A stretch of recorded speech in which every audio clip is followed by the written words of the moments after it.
about the sorting program which seg faulted a lot. Oh, yeah. Okay, everyone sit down. Shh. First thing to talk about is,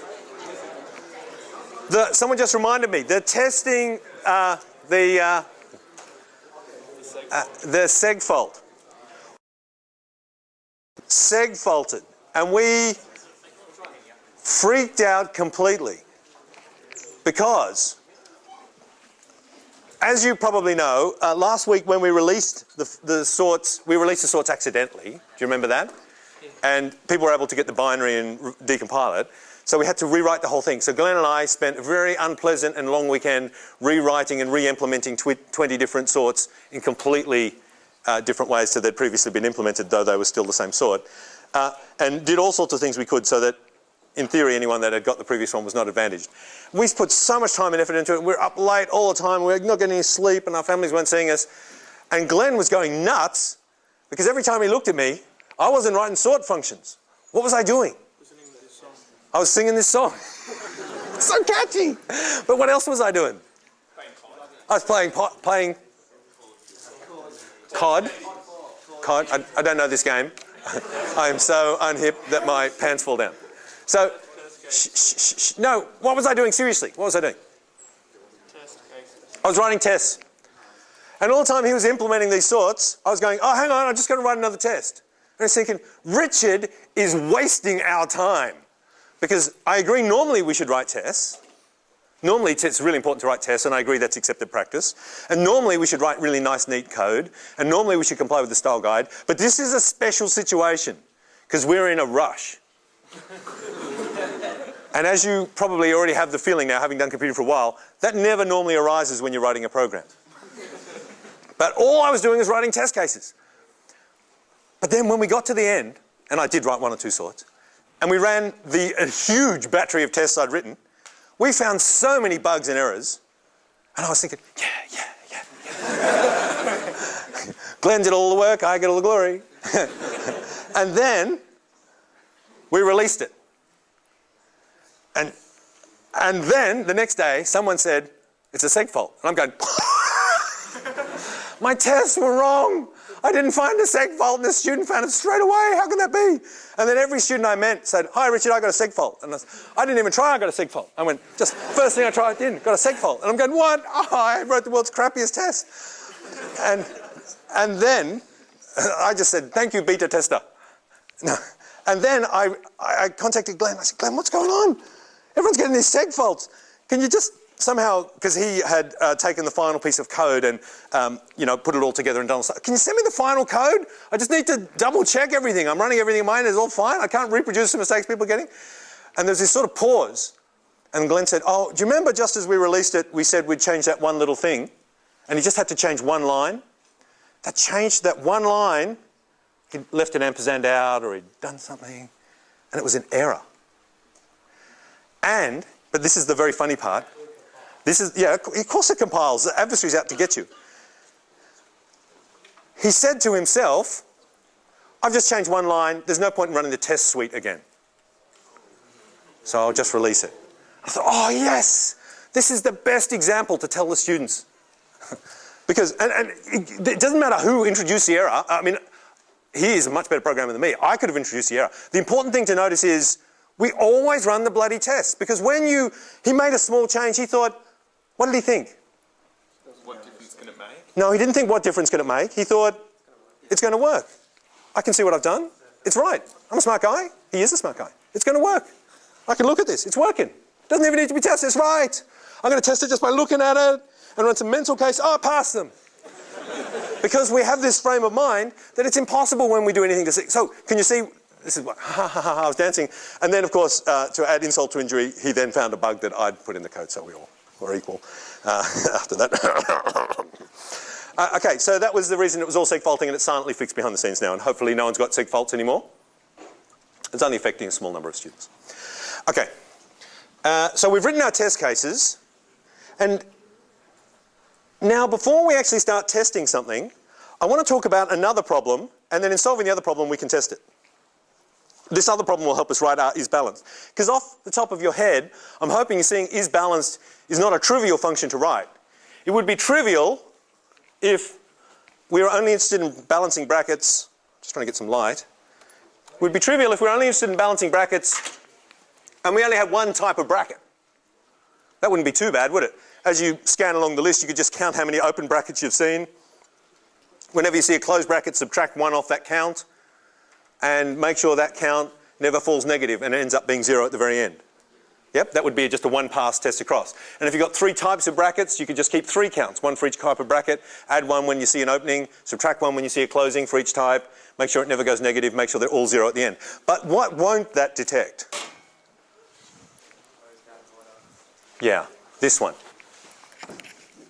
That would still pass this test because it's the interaction between the brackets. It's the interaction thing again that I keep ranting about. It's the interaction between the brackets that causes the problem. Are you allowed to do like super tests, like some people may do like 10 numbers, but are you allowed to stick like 4 billion numbers in? You can test whatever you want.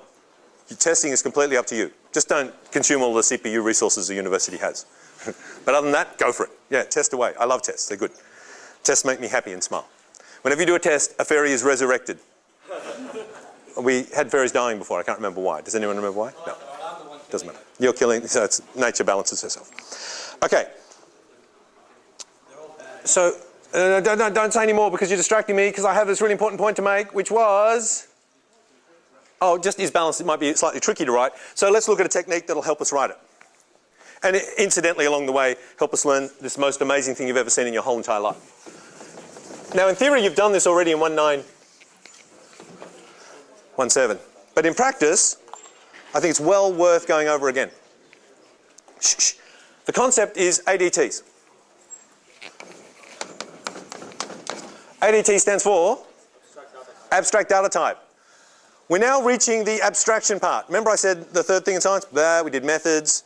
Blah, we did skepticism. Now we're looking at abstraction, classification. Abstraction is the art of caring only about something because of its attributes, not caring about the whole thing, just caring about its attributes. And they're measurable external attributes is all we care about. So we're not interested in magical properties that can't be reproduced. We've got the scientific notion of falsifiability. We want them to be external attributes that can be measured and tested so we can classify them by things we can measure and test. Because as you see, we're obsessed with measuring and testing. And this is sort of what makes science perhaps different to other things. Like, for example, in Harry Potter, and I don't want to go on about Harry Potter, but there's this thing called Ralph, the sorting hat. And you put Ralph the sorting hat on, and Ralph looks deep inside you and magically decides what house you have to go into. It's not measurable, it's not observable, he's classifying you based on hidden properties. That's not science, that's magic. Okay. By the way, poor Ralph, when he's dropped off at the station, does anyone see when he gets off the train, he's in his box, and they don't write sorting hat, they just write S hat.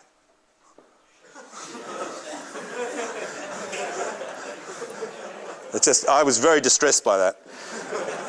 Okay, so the idea is, we're interested in abstraction based on measurable properties. We're going to do the same thing in computing.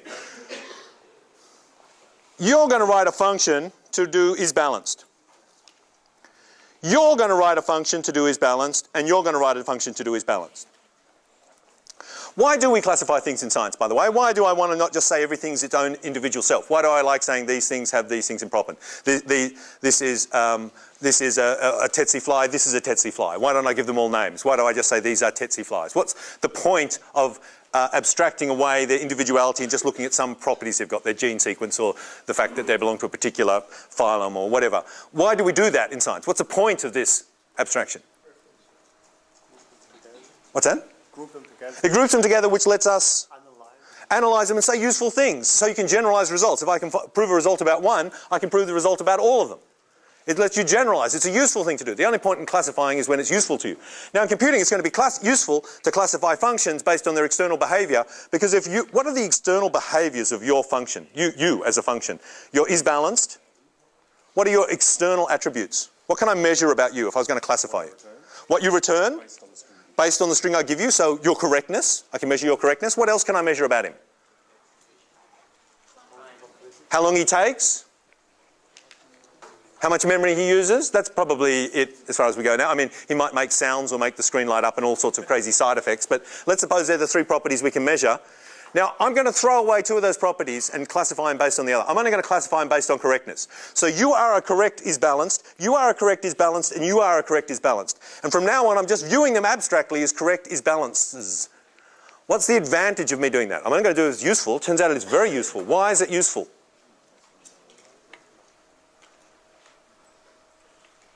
Because the most important thing is whether we're correct.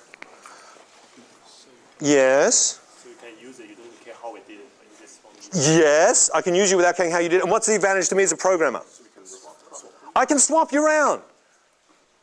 I've got a program that's using this is balanced. If I ripped it out and stuck this is balanced in instead, my program should still work if their entire measurable external attributes match.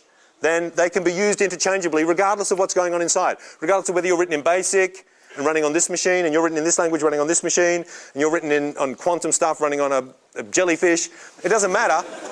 If, as far as the computer can tell, you return the right answer for the right input, I can interchange you and everything will still work just fine. Now notice that won't work if the functions have side effects, like there's a global variable you fool around with. So your measurable performance is not only the value you return, but you change the whole state of the system in some way. So that's why we hate global variables. So let's suppose we've thrown away global variables, we can entirely measure your impact on the world, and extensionally, from the point of view of the outside world, you guys are all equivalent. Then we can interchange them, and can you see that's very useful? Because now, if I'm writing a program, I can actually divide the work up amongst many people. I can say, I want you to write the test functions, and I want you to write is balanced. And I want you to do this, and I want you to do that. And now, I don't care how he implements it, what machine it's on, or anything like that. As long as it fits the generic requirements of the universal is balanced function, is correct output for correct input, and doesn't change the state in any other way, I can stick your thing in with your thing and your thing, and we'll put it all together and it'll just all magically work. So that's really wonderful. This is the advantage in having things encapsulated and abstract and being able to join them together. So we really like that. Now, why, this is the big question, would I want to rip Theo out, throw him away, sorry, and replace him with George. Would you mind just going outside just for a sec to demonstrate this? No. And George, would you come and sit here? Okay, that's really good. Okay. Now, what's the advantage of doing this? Here's a better suit. They said, he's just sitting there listening. I thought he'd actually gone outside, he's not. Yeah, he's got a better suit, but now the other advantage is, if they're entirely the same extensionally, what's the point? Why would I bother to even interchange them? Yeah, they're not exactly the same extensionally. Just in the criteria I'm interested in, they're extensionally equivalent, and in other measurable criteria, he's superior. So he has a better memory performance, or he has a better speed complexity, time complexity, or something like that. But if they're extensionally equivalent in terms of correctness, I can interchange them, and I can improve the other. Do you get this idea? So this idea of let's us modularize our systems, rip components out, and interchange them with other components, still preserving overall system behavior, but improving system properties in other respects. Does that all make sense? This is abstraction. Thank you very much, George. Sorry, Theo. Thank you. Can we give Theo a hand for leaving the room? It was a fairly pointless experiment, but it was fun to do. Okay. So does everyone get that? Does that all make sense? All right. So. That was an... Can we, like, instead of global variables, store the state, is re-entrant code, or would it be better to use something like re-entrant code or something? If you're extensionally equivalent, it is re-entrant code, I think. Is it? Yes. If two executions of the function can fool around with each other, they're not isolated from each other. They're not encapsulated. Oh. Yeah. Would that be better than global variables, because you can't fool around with the states? Like this is maybe we'll do this talk offline, because we're not doing parallel programming in this course. Or we might actually. That might be fun, but we're not doing it now. So it's just hold on to that thought. It's a good thought.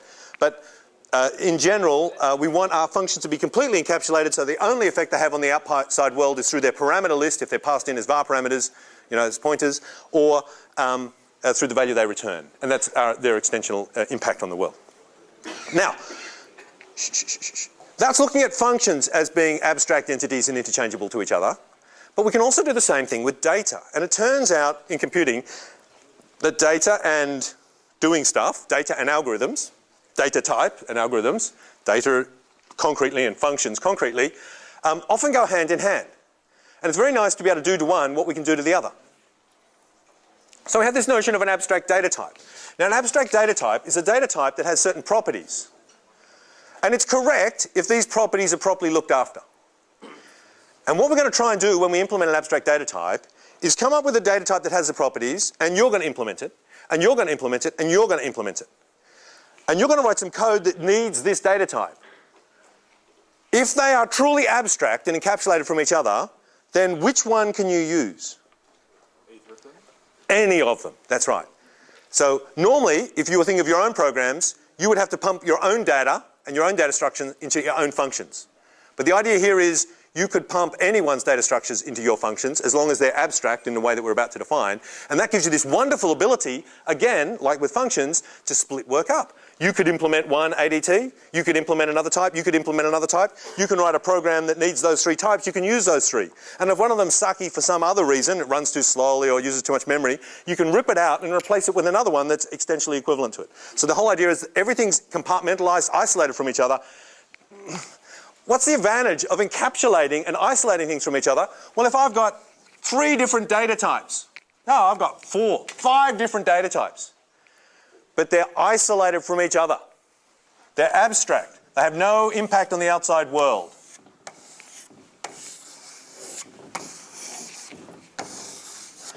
Hopefully this picture's looking a bit familiar from the last lecture. If I change something in the implementation inside here, what interactions do I have to consider? None. This is what ADT's bias. By isolating things from other things, it's solving the complexity explosion problem. We can change parts of our code and magically everything still works.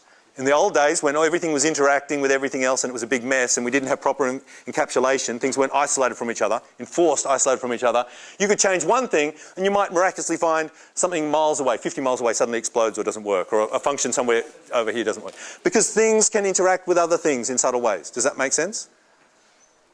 Yes, I hope it does. Okay, so that song that we keep playing, that haunting melody, Where Do You Go To My Lovely? Let me just get the lyrics up. But that's sort of messy. Change one thing, the whole thing, change things. Would that be the reason why your sort implementation is faulted? Go to my lovely. No, no, the reason the sort implementation seg faulted was that... Oh, okay. Shh, shh, shh, shh. He's asking, if we get this magical property, how come he changed one line and our overall system failed? Well, that's a really good question. It turns out, I'll just turn the board on again for a sec. It turns out if really you did write your program like this, so everything was completely isolated from everything else, so changes here didn't have any effect on anyone else, it'd be like, it'd be a pretty hopeless program. Because nothing affects anything else. So it's like you click on the mouse button, you move the mouse here, but the mouse doesn't move on the screen. Or you move the mouse on the screen and click on something, but the program doesn't open up. Because all the different components can't talk to each other. We need to let things talk to each other. So managing complexity is, what we do is we open a small hole in this encapsulation and we allow a tiny little bit in and out. For a function, the things we allow in and out are the return value and the var parameters we pass in. For a data type, the things we pass in and out are called the interface. Yes, we're leading towards object-oriented programming, that's right. So you can change anything that's in the interface, but you can't change anything else. But yeah, if you implement an interface function wrong, then anyone that uses that interface suffers. But the idea is, change irrelevant small details inside here, doesn't affect anyone else. That's what we want. So we limit the interactions. Maybe this one can interact with this one in 2 specific ways, and this one can interact with this one very slightly. But there's no unintended consequences. There's no unintentional interactions. Let's... Yeah, but because I'm just so excited that I'm about to show you this song. Let me just show you the song. Where do you get to, my lovely lyrics? Here we go. Can you see? Board off. Where do you go to, my lovely? Oh, just this song. Close box. What? This song. Here we go. You talk like Marlene Dietrich. You dance like someone or other. Your clothes are made of something, and there's diamonds and pearls in your hair. Yes, there are. You live in a fancy apartment off the boulevard of Saint Michel, and you keep your Rolling Stone records and a friend of Sacha Distel. Yes, you do. You go to the embassy parties, you talk in Russian and Greek, and the young men who move in your circles, they hang on every word you speak. But where do you go to, my lovely, when you're alone in your bed? Tell me the thoughts that surround you. I want to look inside your head. And the song goes on and on about this glamorous woman, this amazing, popular, glamorous woman that everyone loves, and it tells you all the things you do. But every refrain finishes with him saying, but where do you go to when you're in bed? What's inside your head? I need to know. And then at the very end we find out why, and it's this very moving song. But the story is, this is a song that was written by a computer scientist. Because what he does in the first 3 verses is he describes her external attributes. He says nothing about what's going on in her head or what she's like as a person. He says, you wear these clothes, you do this thing, you buy this thing, you do that stuff. He's talking about her extensionally. And then he says, but somehow the refrain, the reason it's so poignant to us computer scientists is, the refrain is, I know your extension, but I need to know your intention. Yeah. What's inside the abstract person here? See? It's very, you get it? It makes complete sense, doesn't it? Yeah. Okay, so this is a very haunting song. It's bound to be in the exam as well. We've written most of the exam today. Okay, so now we're going to write an abstract type. And our object is this. We want to write a type that anyone can use, but that no one can know anything about. And if no one can know anything about it, it gives us complete freedom to change it. So for example, if I was implementing, the example I used last year was a car engine. I'm building a car. I'm implementing the engine. And you have, how do you interact with the engine? What's your interface? The accelerator, which makes you go faster. Now, how do you, the driver, interact with the engine? The brakes make you go slower. The steering wheel, Allows you to turn the car. let's not say that's interacting with the engine. Okay, so just how do you interact with the engine? The clutch, no, that's not the engine. I'm saying it's not the engine. Automatic control. I reckon you can turn it on, and you can turn it off. You can make it go faster, and you can make it go slower. It's probably your interactions with the engine. The beauty of designing engines like this is that it means that you're inventing a car, your Toyota, your Honda, your Mitsubishi, your Leyland. You make an engine, your Mercedes or someone. You make an engine, you make an engine, and you make an engine.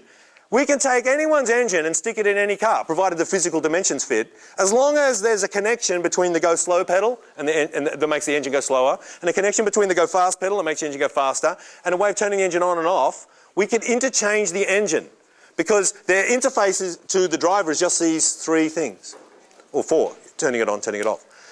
This means, this is the reason we can step into any car in the world and instantly you can drive. If every car was different to every other car, you'd sit in a car and you have to learn all about it to drive it. But the cars are so, the interface is the same almost in every car as a driver. So you just get in and you think, oh, I'm going to change gears, that's probably something here or something here. I'm going to do a handbrake, that's probably something here or something here. I'm going to turn the steering wheel, well, that's going to be here. I want to start the car, that's probably something here. And you just know, any car in the world, you sort of know how to turn it on, how to drive it, how to drive it. If we violated abstraction, that's abstraction. The driver can only interact with the engine through the interface. If we violated abstraction, if we knew, for example, that you could punch a hole through the dashboard, you know exactly how the engine is built. You know which engine it is. It's a Leyland, it's a Mercedes-Benz Flubity-doo, Pentium. Mercedes-Benz Pentium inside the hood of your car. And you know that just at this spot on the other side of the dashboard, there's a special air filter control, and if you oscillate your hand over it, you can actually supercharge the engine. So you get in the car and you punch a hole through the dashboard and you're going like this. You're violating the interface. There's no technical way you're allowed to do this, but you know details of how the engine's implemented, so you make the car go super. Does that make sense? And that's how you drive. You quickly learn how to drive, not using the pedals, but by just oscillating this. What's the potential problem with that? Well, if the car gets No, hang on. You're going to distract me. No. What's the problem? I can make bad stuff happen. No. That's not the problem. It's not that you can make bad stuff. That is a problem. That's not the one I'm hunting for. It won't work with this guy's engine. It won't work with your engine. So I've learned how to drive that car. I go to another car, I can't drive it anymore. And if that engine breaks and we have to stick another engine in, it won't work anymore. Now let's move it to the world of software. You write a data type. You write a beautiful implementation of a database or something like that. You write a program that uses his database. You interact with the database using the legal interface functions. You want to upgrade your database. He upgrades it under the hood, but he makes sure it still has the same interface functions. He resells it to the world, everyone interchanges it with their old database and everything still works. However, you knew secret things about his database before. You knew that there was a variable called this, which you weren't supposed to know about, and if you accessed it, it would let you do something. So you wrote all your code to access that variable. You're fixing your database and improving it. His program now breaks. Now this has plagued the computing world for a long time. Every time Intel released a chip, everyone knew the undocumented features in the chip. And we would write game code and things to use the undocumented features. We're violating the abstraction interface. Intel tells us what you're allowed to do with the chip. We found we could make it do other stuff, so we did. But it stops working the next time Intel upgrades the chip. And that's why in the early days of PCs, just things kept breaking and collapsing all the time, because the only way you could do anything decent was by violating the abstract interface, and every time they upgraded the chips, all the software broke. It's horrible. So this is abstraction. This is what we want. We want to write a data type that has an interface, you can use it, and no one's allowed to interface the data any other way. They're not allowed to get hold of it except by using our interface. I'm about to show you how to do that, but before we do that, can I ask you a question? If I told you that your car had only 4 legal ways of interacting with the engine, but I didn't build the dashboard panel between you and the engine, but before selling you the car, I made you promise that you would never interact with the engine in any way except with these 4 pedals, would you do that? I'll probably switch it, but I can. I'll still. You'd promise, but it'd be tempting. One day you think, I'm trying to get it to start, it won't start. I can see I just need to lift that valve to make it, look at all this. If you give an abstract data type to the programmer and say, you can only access this using the functions. Actually, you're allowed, it's possible, if you look at the C structure of what's going on, to access it however you want, but I'd prefer it if you only access it through the interface. What will the programmers do? They'll hack it. They won't respect the interface. They'll break the interface. They'll violate the interface. So the trick, and they'll have a good reason for doing it every time, and they'll think it's great, but what they're introducing is incompatibility. Their code will now no longer work with any other implementation of that type. Like Microsoft used to try and do with HTML. They used to try and get you to break the HTML the HTML standard. They'd try and get you to break the HTML standard and write special code that wasn't HTML but would work on their browser. And then suddenly everyone's locked into using their browser because all these crappy homemade pages that people have written using broken HTML can view fine in Internet Explorer but don't view fine in any other browser in the world. So they're trying to break, because Microsoft, or any big company if you think about it, hate interoperability. They don't want your programs to be able to run with other people's operating systems or on other people's browsers. They quite like you staying with them, thank you very much. But from our point of view, we really like being able to swap and change, interchange. I like being able to write a web page and anyone in any country can view it in any language using any operating system. That's an advantage to me, but not an advantage to a person selling an operating system or selling a browser. Okay, so do you get the whole story up till now? The whole story is we want to have abstraction, we want to enforce it, but we can't trust programmers to obey and to not violate it and not to access the data directly. So the trick that faces us in every language, and the problem faces us in C, is how can we write our abstract type so the programmer can't get hold of it? And that's what we're about to do. So suppose we're going to write an abstract type for a queue. No, because it's so fun talking to you, but you keep distracting me with interesting questions and then the lecture rushes away. Ask me at the end. Can you do that? Because I'm just looking at the clock and I'm thinking, I've got 20 minutes. I reckon we can do it, but it'll be touch and go. Okay. But at the end, I'll wait back and you can ask me questions. So what we're going to do now is we're going to implement an abstract type. We're going to do a stack. Yeah, why are we going to do a stack? Because we're doing balanced, yeah. And does everyone know what a stack is? What's a stack? Who doesn't know what a stack is? A stack is this. That is a stack. Let me put the light on. Well, that's a stack. Notice how I built it. had some stuff. There's an empty stack to start with. Then I put one thing on the stack, and then I put another thing on top of the stack, another thing on top of the stack, another thing on top of the stack. So with a stack, you just add things on the top. And then, if someone said, give me an eraser, Richard, which one am I going to give them? First one, the last one that goes in is the first one to go off. That's what a stack is. So it's like a list, but you add people at one end, and when things have to be pulled off the list, you pull them off at the same end. The operations for a stack are this, just like the operations, well, you tell me, what are the operations for a stack?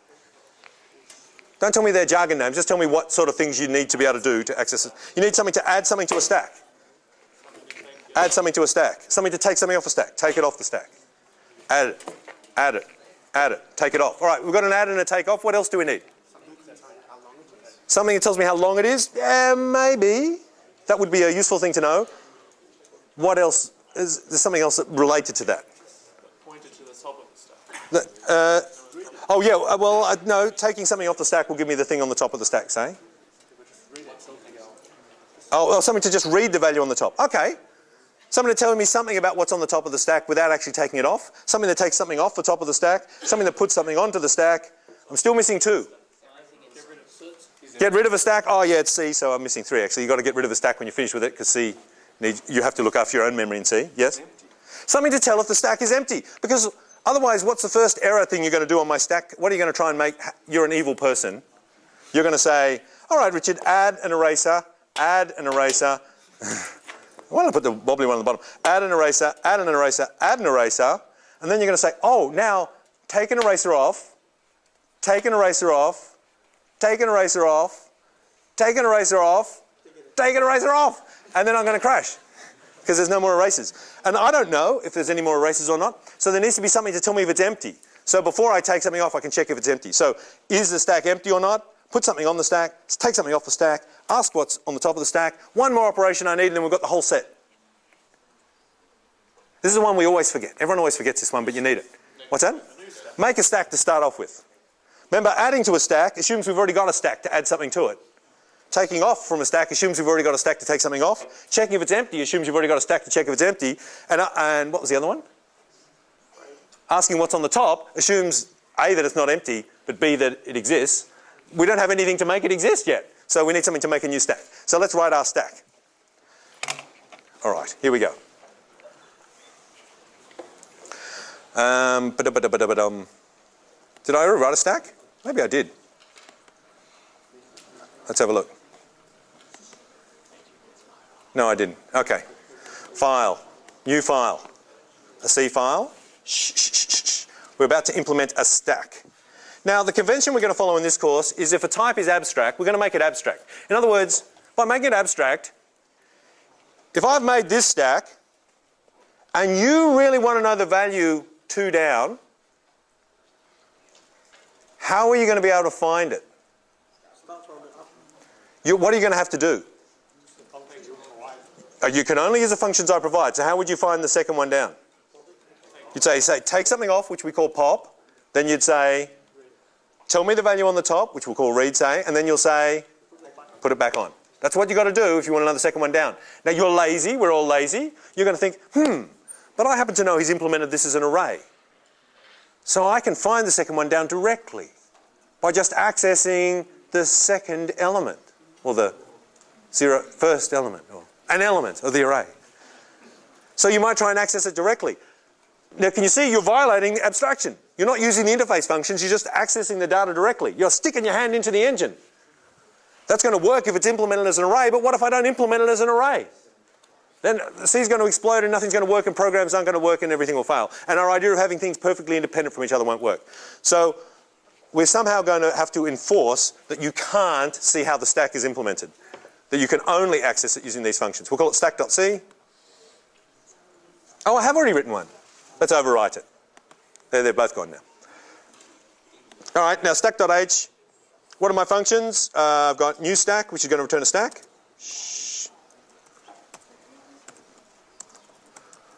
And what else? Oh, what am I going to put on the stack? Let's say it's a stack of ints, just to make it simple.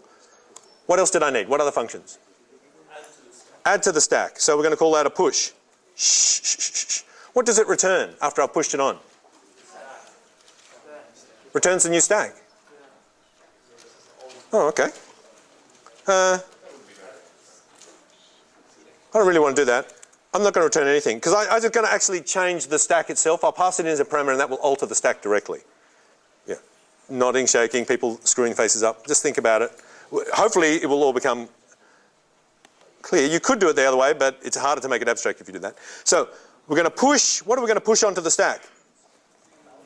Or what should I call the stack? I'll just call it stack. Int data, or value. Is that okay? Okay. I try not to say the word data as a variable name, only because in some languages it's a reserved word. I don't think it is in C. How could we find out? I could type data and see if it goes pink. No, it didn't, so it's not reserved in C, but there you go. Okay, so I'm pushing something onto a stack. What else do I need? Somebody to take something off a stack? What's that going to return? No, I think we decided it wasn't going to return the value. To find the value, you're going to have to do get value or something, read, yeah. I think we decided it was just going to pop it off the stack. So it just takes a stack and just alters it, just removes one thing from the stack. What else do we need? Read, yes, that's right. What's that going to return? An int that's at the top of the stack. Read top, maybe read the top of the stack. That's only got to be given the stack. Oh, the stack, given the stack. And what's that? Oh, check is empty, that's right. So that's going to return a bool, which in C we pronounce int, is empty. Stack. Whew. Yeah, we need to destroy stack, but I'm not going to write it now because I'm lazy. But yeah, let's just have it anyway. So that'd be void destroy free stack.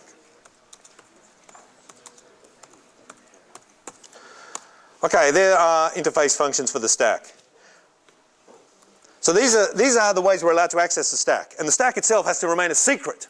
No one can know what the stack looks like. Because as soon as I tell you what it looks like, you'll start fiddling with it. If I tell you it's a linked list of ints and nodes, you'll start traversing the list. And if you want to know if it's empty or not, you'll start comparing it with null or something to see if it's empty. If I tell you it's an array, you'll start scanning through the array using indexing. And to check it's empty, you'll, I don't know, scan through the array and work if it's empty. If I tell you it's a binary tree of linked reverse heaps encoded in 2's complement decimal, you'll start to work out all these fancy things. And no matter how I implement it, you'll sort of sneakily, or accidentally without even knowing it, you'll start to rely on me implementing it that way. So I'm not going to tell you what a stack looks like. You're going to use it, the word stack, whenever you import stack.h, hash include stack.h, you get all these functions and you get the type stack, but you never know what this type is. But the problem is, C actually isn't going to come to the party with our plan. Because C says, well, that's all very well and good, Richard.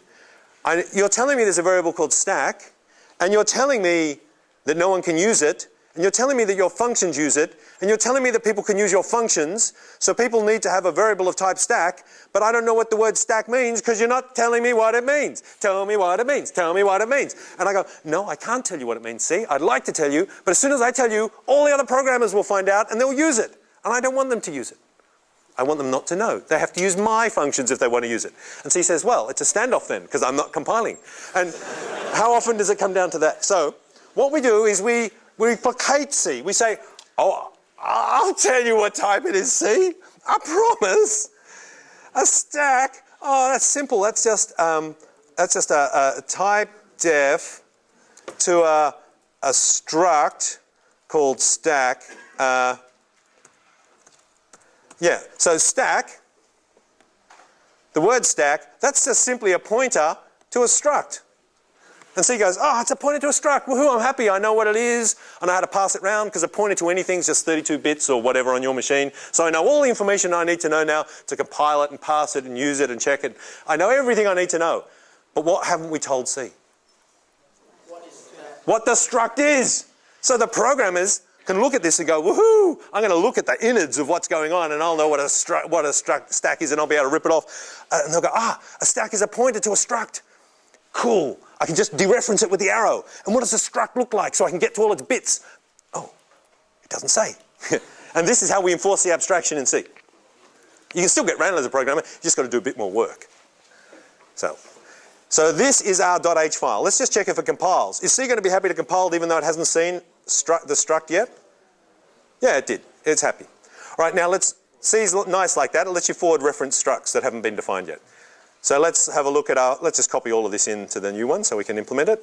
So our .h is what the world sees, that's our interface. The .c is what's under the hood, it's what we see, but we're never going to let anyone else see this. Oop, that wasn't very clever. Let me just put this up the top.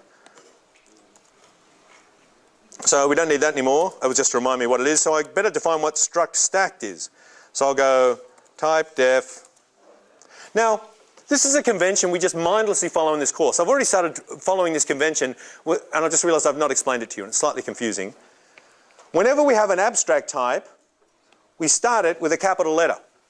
Whenever we have a non-abstract type, we start it with a lowercase letter. We define a type in a file with exactly the same name. So if I'm defining a struct called an abstract type called stack, it will start with a capital letter and it will be defined in a file whose name starts with a capital letter. Does that make sense? The interface information will be in a file with the same name ending in a .h, capital S, stack.h. The struct will have a tag that is the name of the abstract type in lowercase. That struct will never, that tag won't ever appear again, so we don't have to worry about it, but that's just how we do it.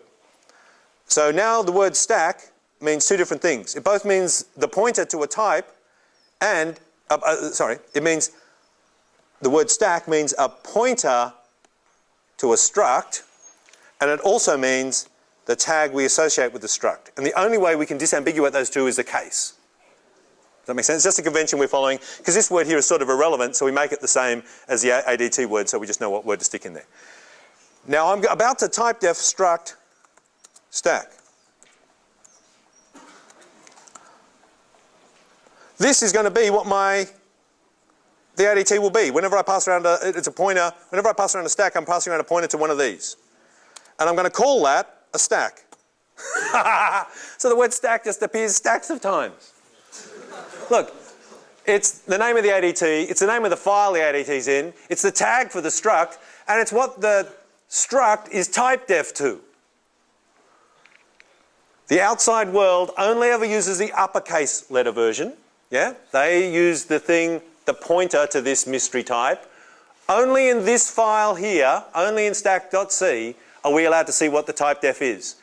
We will always refer to it as the struct, we'll just call it a stack in lowercase.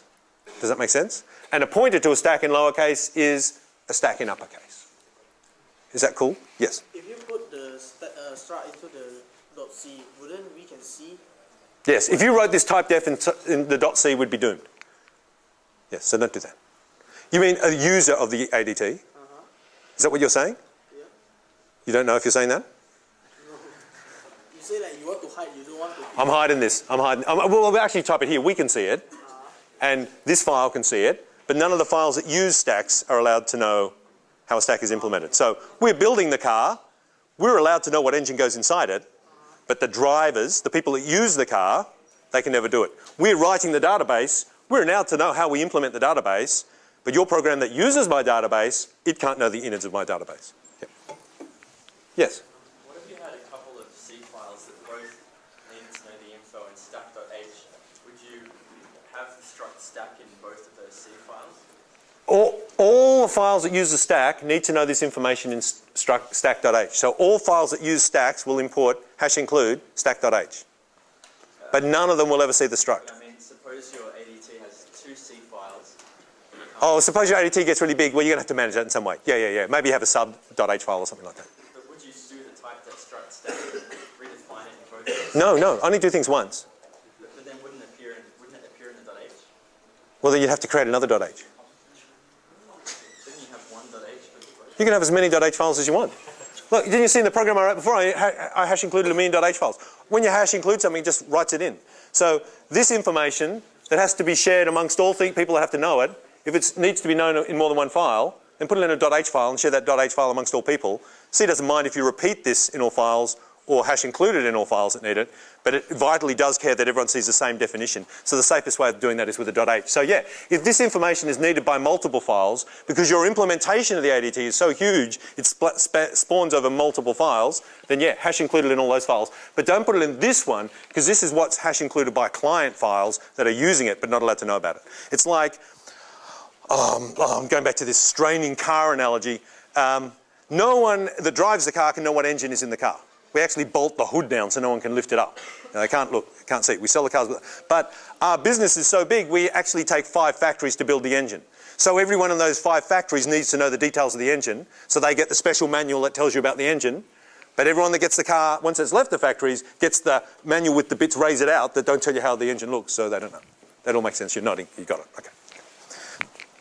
All right, so now we're going to implement it. Well, you guys tell me. I didn't know why I came behind the counter because I have to come out straight away. Did you notice that? It's a bit like a stack, isn't it? No. If there were multiple lecturers, we could do an interesting example of a stack going behind and coming out, because the last lecturer to go round would have to be the first one to go out before the others could get out. So that would, but there's only one, so it also looks like a queue. So it's not compelling. So you tell me, you want to record a stack of ints. We're going to have to store multiple ints. We're going to need to be able to add ints to this collection. We're going to be able to need to pull ints out of this collection. We need to tell if the collection's empty. What data type are we going to use to represent all these ints? We need multiple ones of them. We need to be able to put them in. We need to be able to take them off. An array. Arrays store multiple things. So we could say this. A stack is a pointer to an array. Is a pointer to a struct, sorry. And that struct is going to contain the data in the stack. And that's going to be what? Int values. We better say the maximum size of the array, or else he's not going to be happy. Max stack size. Max. Oh, thank you. And max stack size is going to be, oh, I don't know, what's the most we'll ever have? We'll never need more than 1,000 or 10,000. Let's be ridiculous. Okay. So we've now created our abstract type. We know it's an array. No one else knows it's an array. Let's check that compiles. Oops.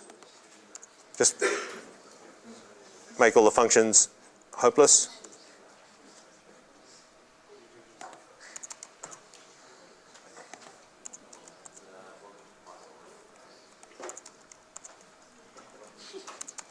All right, the ones that are void, we don't need to add anything. The ones that are int, let's just return is empty. Let's return true automatically.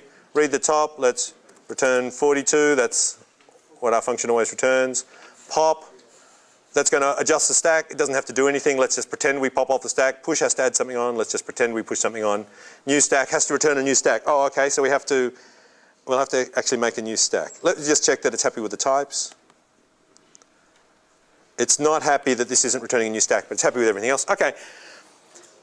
So, how am I going to make a new stack? This function is going to return a stack. In other words, this function is going to return a pointer to a struct containing an array. It's fairly elaborate, isn't it? This function is returning a pointer to a struct, and the struct contains an array. And the array contains the integers out of the stack. How are we going to return this thing? What are we going to have to return? How am I going to... I'm making a new stack. So I'm going to have to set some memory up. In fact, if it's 1,000 integers stored potentially in my stack, my array is 1,000 ints long, it's going to take 4,000 bytes at least to represent this. Maybe a bit of extra information for the struct overhead. So I'm going to need to set 4,000 bytes aside. There are 2 ways of doing that. How can I create an area of memory 4,000 bytes big? I can malloc it, and that will create it on the heap, or I can just define it as a variable locally, and that will create it on the stack. Why don't I want to create it as a local variable? Because it doesn't link with others. No, because it doesn't link with other things. Because the function terminates. And what happens when a function terminates to all the variables it declared on the stack? They get destroyed. They get destroyed. Yeah. So if we want to pass this out of the function, there's no point in creating it in the function by declaring it on the stack and passing a pointer to it out, because then the function finishes and then it disappears. So we're giving them a pointer to the middle of nowhere. We need to give them a pointer to something that's going to persist beyond the life of the function, so we're going to have to malloc it. So we're going to have to say stack new equals malloc. And how many bytes do I need to malloc? Size of stack. Oh, it needs an extra bracket, doesn't it? Sorry, guys. Okay, and does that look all right? What else should I do? I don't have to cast, don't cast in C. No, no. What's that? I could return the malloc, but I don't want to do that. Because what do I want to do whenever I do a malloc? I want to assert. What do I want to assert? Yeah, I want to check it worked. Oh yeah, that's not really not equal. Yeah. Okay, so I've just used malloc and I've just used assert. I better put in some extra things. Where am I going to find malloc?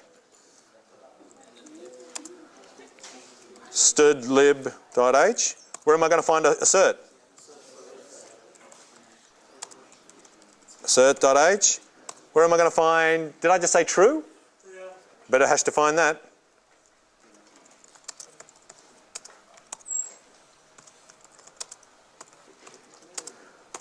Have I done anything else that I need to, well, let's just find out. We'll ask Mr. Compiler. Yes, things aren't happy.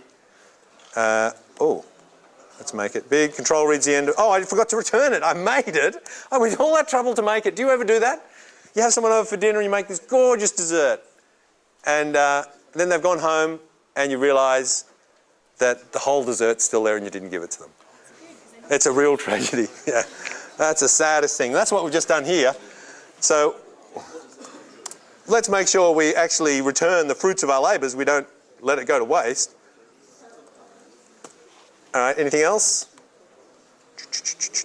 Something failed. Let's find out what it was. Oh. Build failed, exit code 1. Do I not have a main, maybe?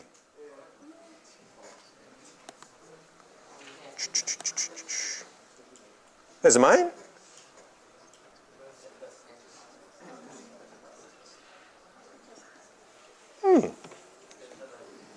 That's interesting.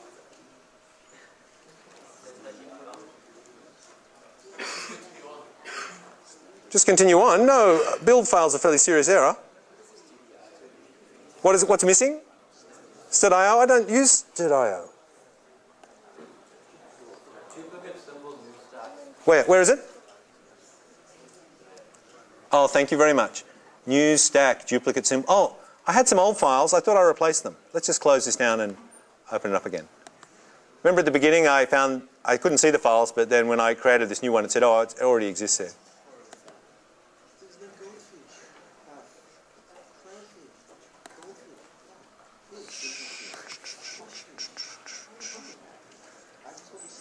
This is it. That was optimistic thinking, wasn't it? Let's find where those other files are. They're just in the wrong place. Right, you guys going to the bin? No, you're not? Is there a delete? Oh, yeah, there it is. Yes, go away. I never want to see you again. Oh, maybe I did want to see them again. That's right, I haven't added them to this. Oh, that can't be.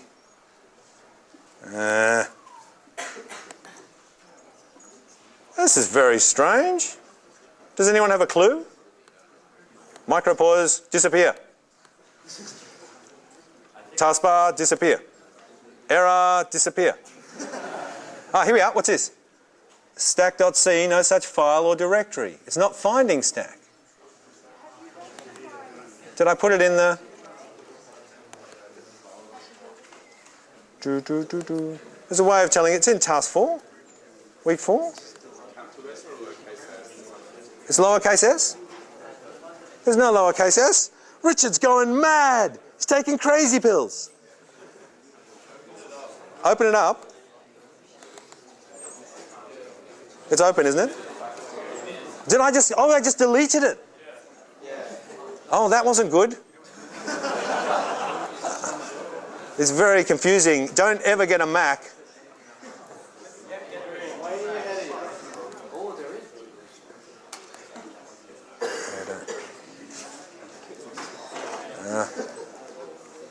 How do I get to my bin? Bin, where are you? Here we go.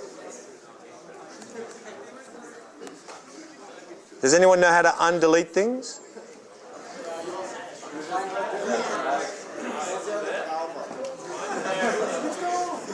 Oh, this is freaking me out. All right, we're going to take a little break. Because we're almost at the end anyway, aren't we? That worked out really well. Shh, shh, shh. So here's my plan. Oh, you're coming in next. I have to stop now. Sorry, guys. So I will post that code up so it damn well compiles. Everyone have a full round with it before the next lecture. Ask you about most